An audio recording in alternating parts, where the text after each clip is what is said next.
प्राध्यापक डॉक्टर दत्ता उद्धव जाधव, इतिहास विभाग प्रमुख, श्री रेणुका देवी महाविद्यालय माहौर, जिला नांदेड़।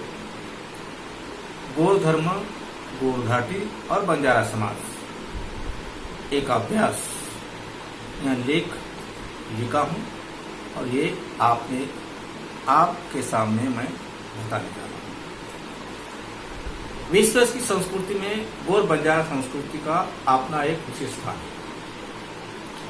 बंजारा जनजाति का प्राचीन इतिहास सिंधु घाटी सभ्यता से जुड़ा हुआ है, जिसके प्राचीन अवशेष, संकेत तथा लोक जीवन आज ही 3000 साल के पश्चात भी बंजारा बस्ती में जीवित है। पहले गौर समाज अफगानिस्तान की गौर नामक घाटी में आप निवास किए हुए थे। वही गौर संस्कृति पनपी थी और वहां से ही गौर घाटी की स्थापना हुई थी। आर्य के आक्रमण से गौर समाज सिंधु घाटी की ओर बढ़ा और वहीं वसाहत बनाकर रहने लगा था। इसी समाज का इतिहास लिखित या भौतिक साधनों से ज्यादातर मौखिक या लोकगीतों द्वारा जतन किया गया है। इस समाज के गीत में कहता है, क्या कहते हैं? सिंधु नदी रे पाड़े में, सप्त सिंधु रे राड़े में, आर्या दामड़िया ताम लागोरे मारे सेना नायका। आपने मोहन नगरी में मोहन जोदाड़ो बाळताड़े कोलिया करना के मारे सेना नायका। हड़पारे आश्रय न कना जाया रे मारो सेना नायका। इस गीत के आधार पर कहा जाता है कि गौर बंजारा समाज सिंधु घाटी में बस्ती बनाकर रहने वाला गौरमाटी है। गौरवंशी समूह यही गौर बंजारा समाज नाम से समाज व्यवस्था में प्रचलित है। गौर घाटी यानी परंपरा, रूढ़ी, चाली रीति, इसी को ही गौर धर्म कहा जाता है। गौर धर्म को मानने वाला गौरमाटी एक स्वतंत्र गौरवंशी समूह है। गौरमाटी केवल गौर बंजारा समाज के पुरुष या महिला को नहीं कहा जाता, बल्कि पूरे गौर बंजारा समूह के लोगों को कहा जाता है।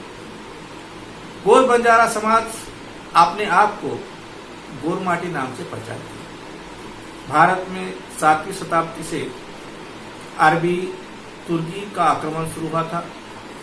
इन्हीं जाति के साथ व्यापार करने वाले गौरवंशी समाज को बंजारा कहा जाने लगा।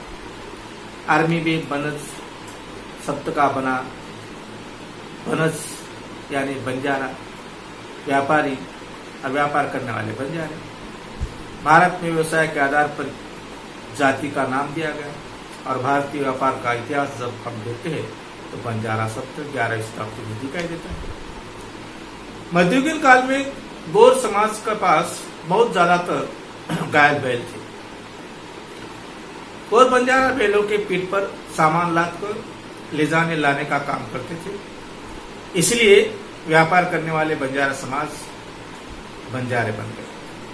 लेकिन आज भी बंजारा समाज देश के किसी प्रदेश में गौरमाटी अलग पहचान बनाए रखने वाले हैं। गौर बंजारा की कुछ ऐसी विशेषता है कि उन्हीं समाज में पनपती है।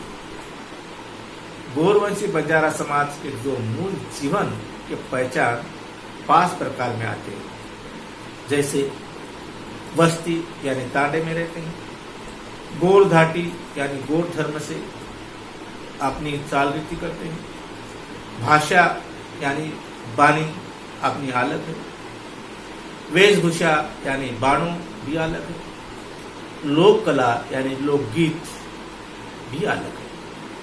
ये गौरवंशी, गौर घाटी या गौर धर्म की ये अलग ही पहचान है। इसमें पहली पहचान तांडा यानी गोरगढ़, आज जिसे तांडा कहते हैं उसे मध्यकाल में गोरगढ़ कहा जाता है। इसलिए हम गोरगढ़ के बारे में थोड़ा देखते हैं। गौर बंजारा समाज में जिस गांव में रहता है उसे तांडा कहा जाता है। यह महाराष्ट्र शासन के महसूल व्यवस्था के प्रशासन के लिए बनाई गई व्यवस्था है। प्राचीन राज्य व्यवस्था गोर बंजारा की तांडा व्यवस्था जैसी थी। प्राचीन काल में तांडा यानी जन या विष नाम से जाने जाते थे। जन के प्रमुख को, तांडे के प्रमुख को आदि के समान नायक कहा जाता था। मध्ययुगीन काल में गोरवंशी समाज की जिस बस्ती में या वसाहत में रहते थे उसे गढ़ कहा जाता है। यह गढ़ की परंपरागत सेवालाल महाराज के समय तक थी। सेवालाल महाराज के दादाजी रामजी राठौर या रामजी राठौर नायक जिस बस्ती में रहते थे उसे गढ़ मंगलूर कहा जाता था। सेवालाल महाराज की मां धर्मणी के पिताजी जयराम जादव जिस बस्ती में रहते थे उसे जिंतूरगढ़ कहा जाता था। और सेवालाल महाराज ने जहां बस्ती बनाई उसे रुईगढ़ कहा गया या कहा जाता है। महाराज की जहां समाधि बनाई गई थी उस बस्ती को कोरागढ़ कहा जाता है। यानी गढ़ यानी किला, और किला में रहने वाला समाज राजवंशी होता है। इसलिए गोरवंशी और गोर बंजारा समाज राजवंशी था।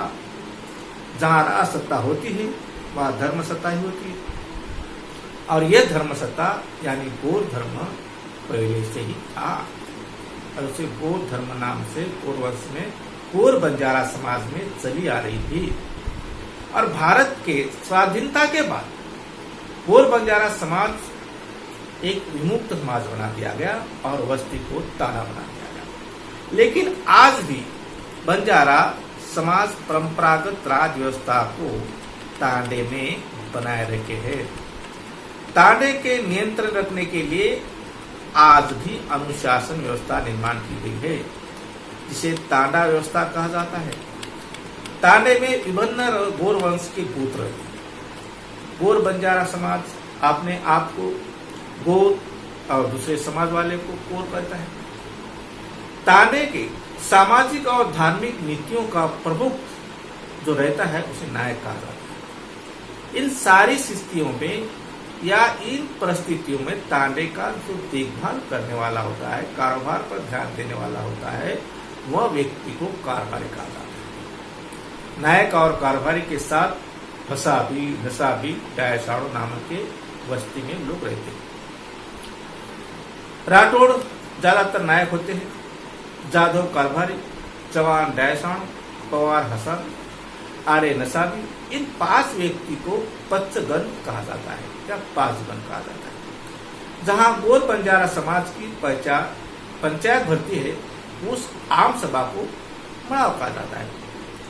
यह सभा समाज के अंदर छोटे मोटे जो झगड़े होते हैं उसका न्याय निवाड़ा करती है, उसे नसाब भी कहा जाता है। बंजारा समाज का दूसरा यानी गोर धर्म क्या है, ये मैं थोड़ी ज्यादा जानकारी देना चाहता हूं। गोर धर्म यानी गोर धाटी। गोरवंशी बंजारा कहते हैं आपण धाटी मत छोड़ो गोर माटी, आपण धाटी मत छोड़ो गोर माटी। यह धाटी गोर बंजारा समाज का सांस्कृतिक, धार्मिक और सामाजिक आवश्यकता को पूरा करती है। इसी के कारण गोर बंजारा की अलग एक पहचान है। इसी सन पूर्व 12वीं सदी में 2 महान ऋषि होकर गए थे, जिसके नाम गोर अंगिरस और गोरवटी थे। इन्हीं के नेतृत्व में गोरवंशी समाज की सभ्यता का निर्माण हुआ। गोर धर्म स्थापना इन्होंने ही की थी। सिंधु घाटी के वंशज में गोरवंशी यानी गोर धर्म की कौम थी। यही कौम आज गोर बंजारा समाज या गोर बंजारा नाम से जानी जाती है। राहुल सांकृत्यायन कहते हैं कि मानव वंश तथा भाषा के आधार पर गोरवंशी बंजारा प्रयाग आर्य है, यानी आर्य के पहले वाले है, आर्य के पूर्वज है। गोर बंजारा संस्कृति अपने आप में परिपूर्ण है। अपनी पहचान के लिए गोर बंजारा व्यक्ति को 5 पीढ़ियों के दादा दादी के नाम गोत्र बताना पड़ता है। गोर बंजारा सामाजिक या धार्मिक कार्यों के अवसर पर 5 मुख्य जाति सम्मिलित रहती है। पहली है राठौड़, दूसरी जादव, तीसरी पवार, चौथी चौहान, पांचवी आर्य। इन 5 जातियों को मान पान के लिए 5 लोटे में पानी भरकर रखे जाते। 5 जातियों में से उपस्थित किसी ही मुख्य व्यक्ति के सामने लोटा धरा दिया जाता है और जिसे वह आचमन कर लेते हैं।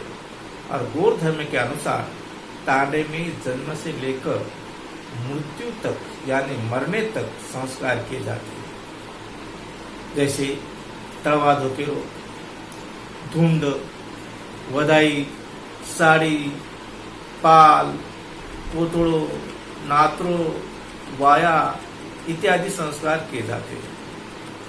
ताने में जन्म संस्कार किया जाता है, तलवा धोकेरो। यह संस्कार लड़का के जन्म के 5 दिन बाद किया जाता है। इस संस्कार में जल पूजा, वायु पूजा और अग्नि पूजा होती है। कहते हैं वही माता सुई दोरा लेन परजाइस एंड डेरो काती वराइस। होली के दिन धूल नामक का एक संस्कार किया जाता है। इस संस्कार में लड़का का नामकरण किया जाता है।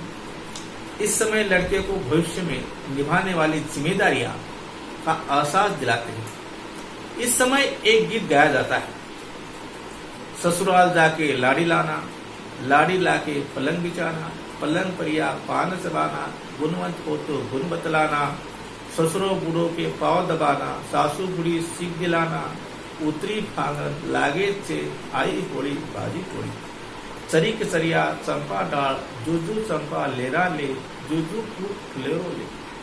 पहलो पूत माँ संभाले, दूसरो पूत बाप संभाले, तीसरो पूत गवा चवाए, चारों पूत घोड़ो डुबाए, पांचों पूत तांडो संभाले, छठो पूत कोई सबूती नसाली, सातों पूत कोई सबूती सीकच सिकावच, सीके केरी पिया कोड़ी, छोरा अवड़ा भुयोरी घिया कोई। दूसरा है वधाई। गौर बंजारा समाज में शादी के पूर्व वधाई नामक का एक संस्कार किया जाता है। उस वक्त गुरु मंत्र पढ़कर अग्निदान पूजा पर एक सुई से डाल दिया जाता है और कहते हैं, गीत गाते हैं, कोड़ी आवे कोड़ी जावे, कोड़ी माई जग समावे, धोड़ो घोड़ो हासलो, पातड़िया सवार, मूंगी अवड़ा मोगरा, तली अवड़ा बाण, कड़ो कटोरो फागड़ो, माइस पूजा माइस पाती, सुमकड़ी तलवार, सुमकड़ी ढाल, गुरु बाबा सदा सदा। यह संस्कार दूल्हा लड़का पर विवाह के 2 दिन पूर्व किया जाता है।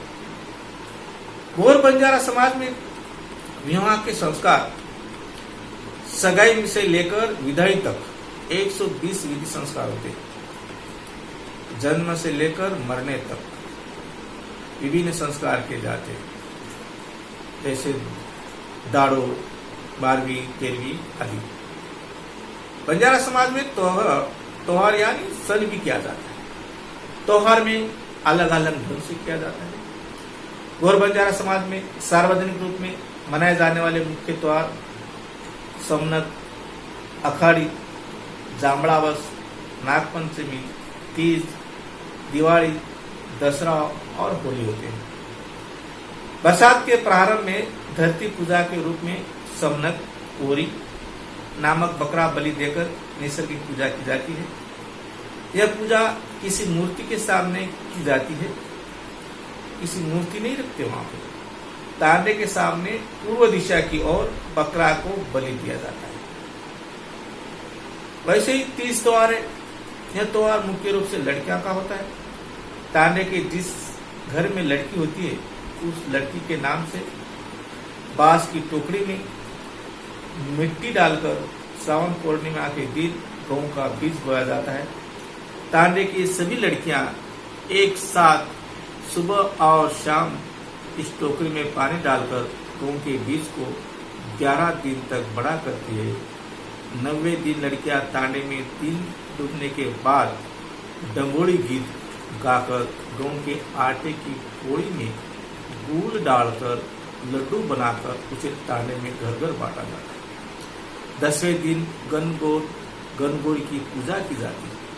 प्राचीन काल में गौरवंशीय गण के प्रमुख पुरुष को गोरा कहा जाता है, गोरा यानी राजा, और गौरवंशीय गण के प्रमुख महिला को गौरी यानी रानी कहा जाता है। खेत में पिकाया हर अनाज पहले गोरा गोरी राजा रानी को भेंट दिया जाता था। इसलिए तीज के त्योहार में उनकी पूजा भी की जाती है।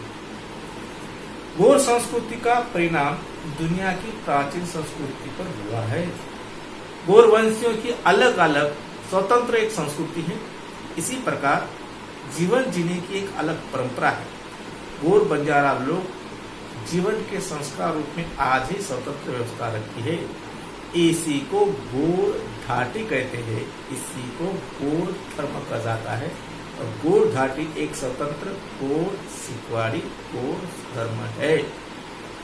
और गौर धर्म का पहले संकल्पना मैंने ही मानी थी।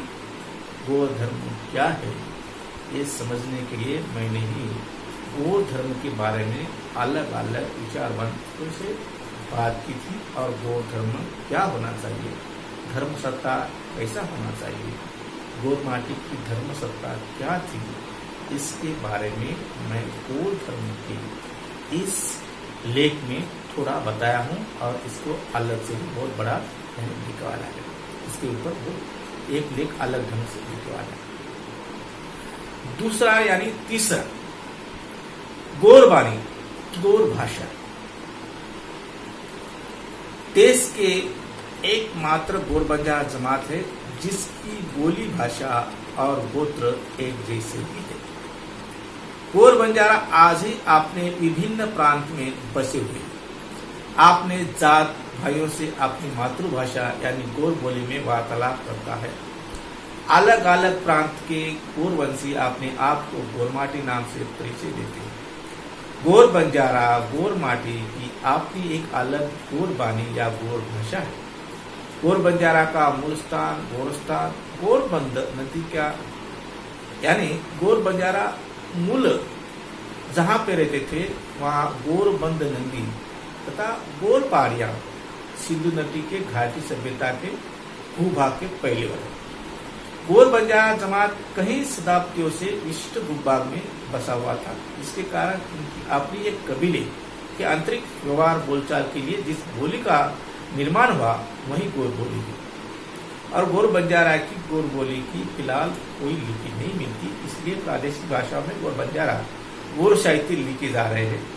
गौर बंजारा का रीति रिवाज सामाजिक सांस्कृतिक संस्कार सभ्यता और त्योहार समझ और पहचानने में के लिए उनकी गौर बोली एकमात्र पूंजी है। और गौर बंजारा की गौर बोली गौर माटी अस्मिता बनती जा रही है। भले ही अलग अलग प्रांत में गौर माटी या गौर बसे हुए हैं, उन प्रांत की प्रादेशिक भाषा गौर बंजारा की भाषा पे प्रभाव डालने वाली है उसी प्रकार। लेकिन फिर भी ऑल भारत में या पूरे भारत में कहाँ ही गौर बंजारा मिलते हैं तो गौर बोली में जब भाषा या बोलते हैं तो वो पहचान लेते हैं कि ये गौर माटी है, इसलिए उसकी भाषा अलग है। चौथा है गौर बानु या गौर वेश गौर भूषा। यही गौर बंजारा की अलग पहचान है। गौर माटी गौर बंजारा की महिलाएं ज्यादातर अपनी स्वतंत्र वेशभूषा और केशभूषा के कारण उनकी अपनी एक स्वतंत्र पहचान बनी हुई है। गौर माटी गौर बंजारा महिला की अलग करने वाली वेशभूषा और केशभूषा की जड़ें सिंधु घाटी की सभ्यता में दिखाई देती है। गौर घाटी और गौर धर्म की अलग पहचान इसी सिंधु घाटी की सभ्यता में थी। सिंधु घाटी के उत्खनन में जो वेशभूषा केशभूषा और अलंकार के अवशेष मिले हैं उनमें लगभग 90% समानता गौर माटी की या गौर बंजारा की महिला के आभूषण और वेशभूषा में दिखाई देते हैं।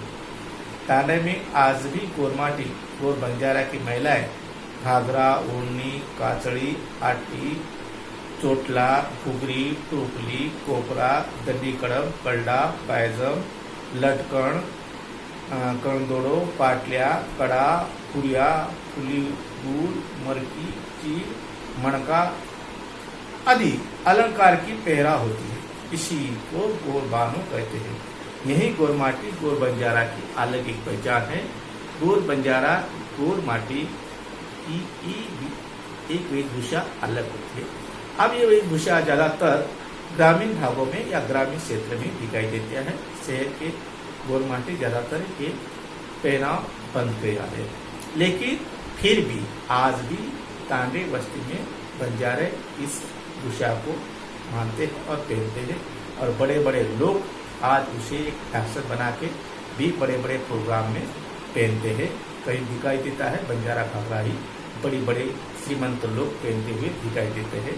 फैशन के तौर पे क्यों नहीं हो, लेकिन बंजारा समाज के पहराव डालते रहते हैं, लेकिन वो बंजारे होते ही ऐसा नहीं है, वो एक फैशन होती है। पांचवा है गौर साहित्य, गौर कला। क्या है गौर साहित्य? गौर घाटी, गौर बंजारा की स्वतंत्र विशेषताएं, उनकी अपनी गौर कला है। बंजारा की अपनी एक गौर कला एक पारंपरिक कला है जो पीढ़ी दर पीढ़ी से चली आ रही है। गौर साहित्य आज ही गौर बंजारा के स्त्री पुरुष के कंठों से सुरक्षित है। हजारों साल से बंजारा गौर साहित्य मौखिक रूप से जतन किया गया है। यही मौखिक गौर साहित्य गौरवंशी, गौर घाटी, गौर धर्म की अलग पहचान रखती है। सन हो, त्योहार हो, एक गीत, चक्की के गीत हो, संस्कार के गीत हो, नृत्य गीत हो, लोक कथा का हो, लोक गाथा हो, केरावट हो, और एक साकी या गौर साहित्य सुंग का हो रूपांतर हम देखते आज कलापत्र के रूप में हो जाता है। इसे हम सुंग यानी कलापत्र कहते हैं। भजन, गौर बंजारा की गायक कला, नृत्य कला आज ही सबसे अलग होती है। नगारा, थाली, डपड़ा, झांझ, खंजेरी, बांसुरी, ऐसे बहुत सारे साहित्य बंजारा अपने ढंग से बजाते हैं, अपने ढंग से वो इसका इस्तेमाल किए थे। यही बंजारा समाज की एक अलग पहचान है। एक प्राचीन स्वयंपूर्ण समाज व्यवस्था है जो तांडा, घाटी, बाणी, बाणों और गौर साहित्य या गौर कला, इन 5 तत्वों को अपने आस्था का स्थान बनाते हैं। इसी वजह से गौर वंशीय, गौर बंजारा का गौर धर्म सबसे अलग और स्वतंत्र है। इसलिए ये 5 चीजें गौर बंजारा की अपनी पहचान है, और ये 5 चीजों को मिलाकर जो हमने स्वतंत्र रूप से बताया है, यही एक गौर धर्म या गौर बंजारा की अलग पहचान है। गौर बंजारे आखिरी में कहते हैं, पंच पंचायत राजा भोजेरी सभा, पचारे लाख न पचारे 1.25 लाख, सभा 16 से 18 नायका, सगा से आनंद, भैरव से कड़क। धन्यवाद।